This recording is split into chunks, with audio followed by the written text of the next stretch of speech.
Hola, tengan muy buenos días. Somos estudiantes de la Universidad Autónoma de Guerrero, de la Escuela Superior de Enfermería número 1 a nivel licenciatura.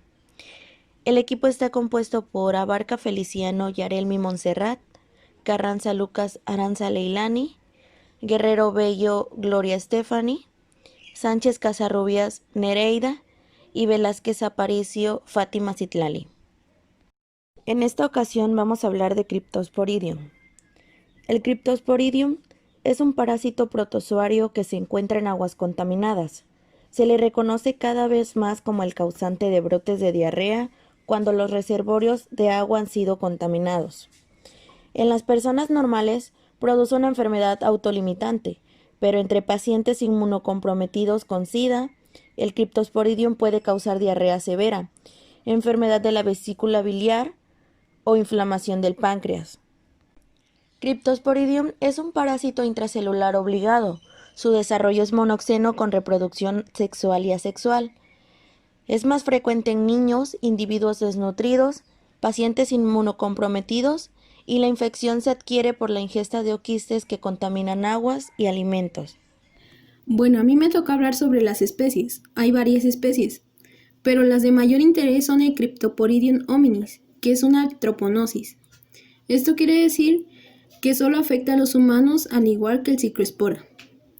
Y el Cryptoporidium parvum, que es una zoopnosis. Esto quiere decir que puede afectar tanto a los humanos como a los animales, y la infección puede pasar entre ambos. En zonas urbanas, el Cryptoporidium hominis tiene mayor relevancia, ya que hay más humanos que animales. Generalidades.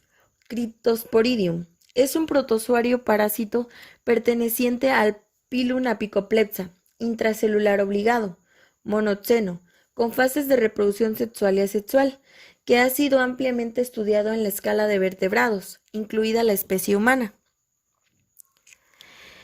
Los protozoarios son organismos microscópicos unicelulares. Eh, Estos viven en ambientes húmedos o directamente en medios acuáticos, ya sea aguas saladas o aguas dulces. Su reproducción asexual, como lo dice, es la forma de reproducción que se produce sin la función de células sexuales, como la fisión o la gemación. Su reproducción sexual forma parte de una reproducción obtenida por la unión de una célula sexual masculina y pues obviamente una femenina, o bien por el desarrollo de un huevo fecundado. Características o quiste nos dice que es un esférico ovoide de 5.5 a 6.5 micrómetros de diámetro, con 4 esporozoitos periféricos, un cuerpo central residual, con una vacuola lípida, inclusiones proteicas, ribosomas y con una gran cantidad de amilopectina. También nos dice que tiene 3 capas. La primera capa es externa, con material filamentoso, glicoproteínas ácidas. La segunda capa central, que nos dice que es rígida, electrodensa, con línea de sutura completa, lipídica y glicoproteína. Y la tercera capa es una pared de oquiste rica en uniones disulfuros con capacidad infectiva. Fisiopatología. Punto número 1. En infecciones severas pueden observarse anormalidades morfológicas duodenales intensas, con aplastamiento de las vellosidades. La susceptibilidad aumentada de los enfermos de SIDA a la criptosporidiosis grave evidencia la importancia del sistema inmunitario. Punto número 2.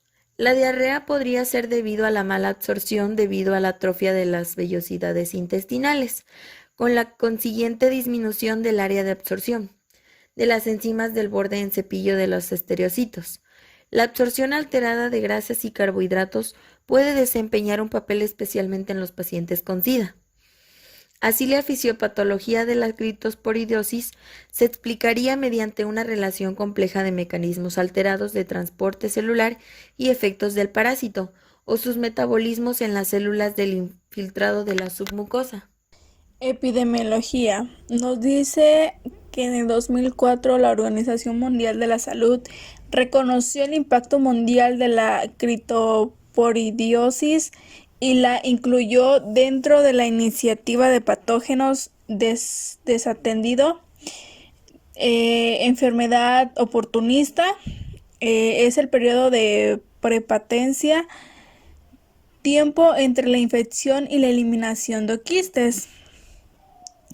Varía de 2 a 14 días en la mayoría de los animales domésticos, mientras que en el periodo de patencia la duración de la excreción de oquistes es variable dentro de las diferentes especies de hospedadores, desde varios días a varios meses. Nos dice también que es más frecuente en verano y en meses lluviosos, y mucho más frecuente inmunodeprimidos y sobre todo en niños menores de 2 años. Se ha descrito que Cryptosporidium en 3 escenarios epidemiológicos principales. El primero es esporádico, que nos dice que usualmente relacionado a brotes relacionados a aguas y cuadros de diarrea autolimitada. El segundo es diarrea crónica, que nos dice que amenaza la vida en pacientes inmunocomprometidos, sobre todo en el VIH.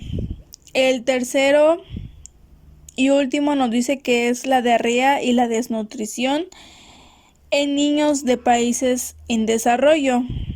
La prevalencia de 7 a 10% de pacientes inmunocompetentes en países en menor desarrollo.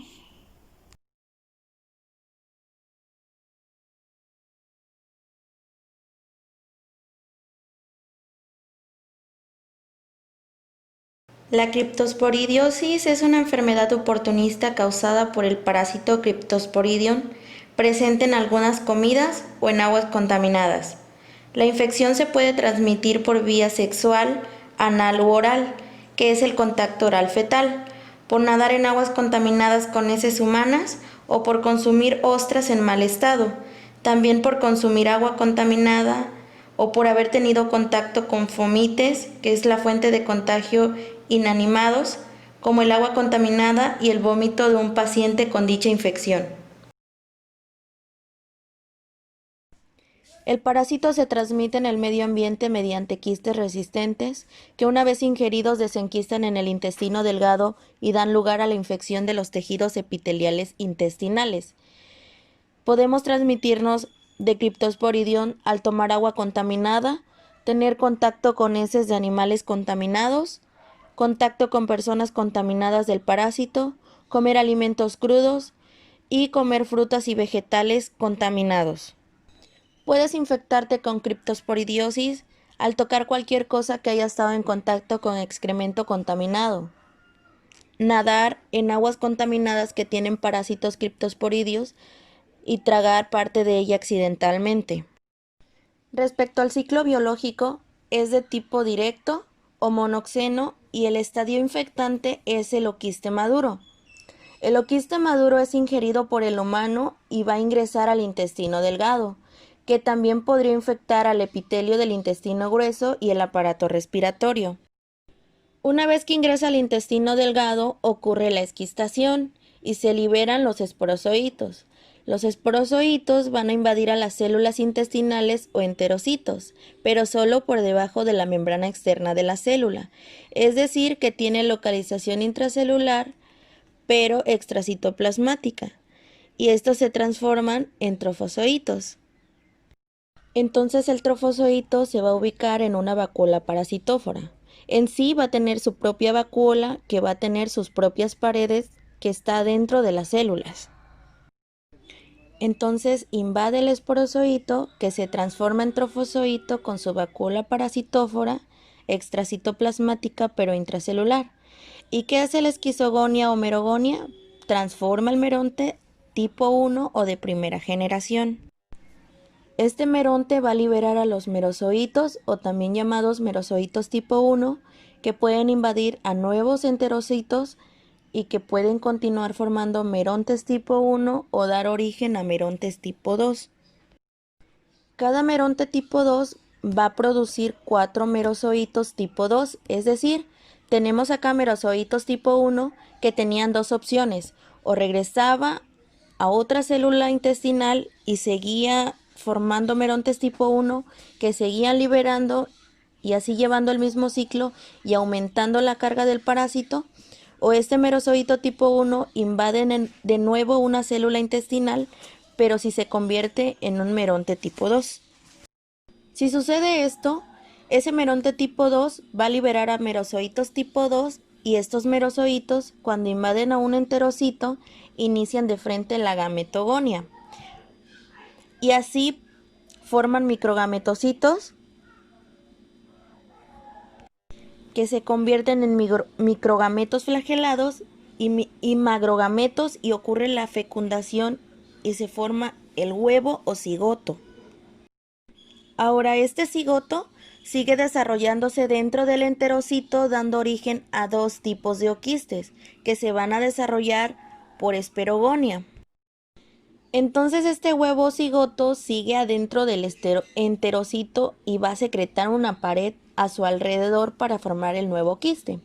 Esta pared puede ser delgada, formando al oquiste de pared delgada, o puede ser gruesa, formando al oquiste de pared gruesa. Sin embargo, acá la esporulación ocurre prácticamente de inmediato. Los de pared gruesa o membrana gruesa representan el 80%.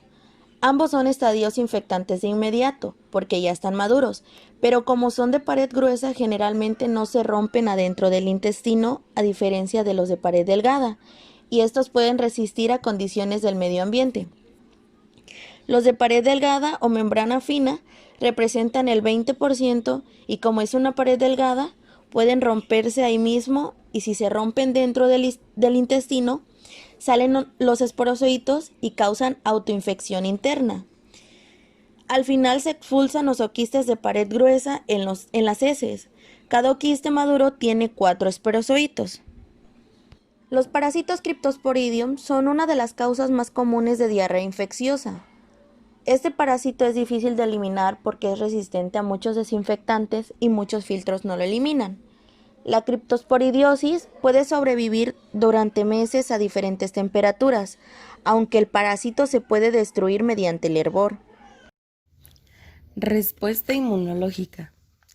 La infección por Cryptosporidium en el hospedador inmunocompetente es generalmente autolimitada y deja en el sujeto inmunidad sólida ante la reinfección.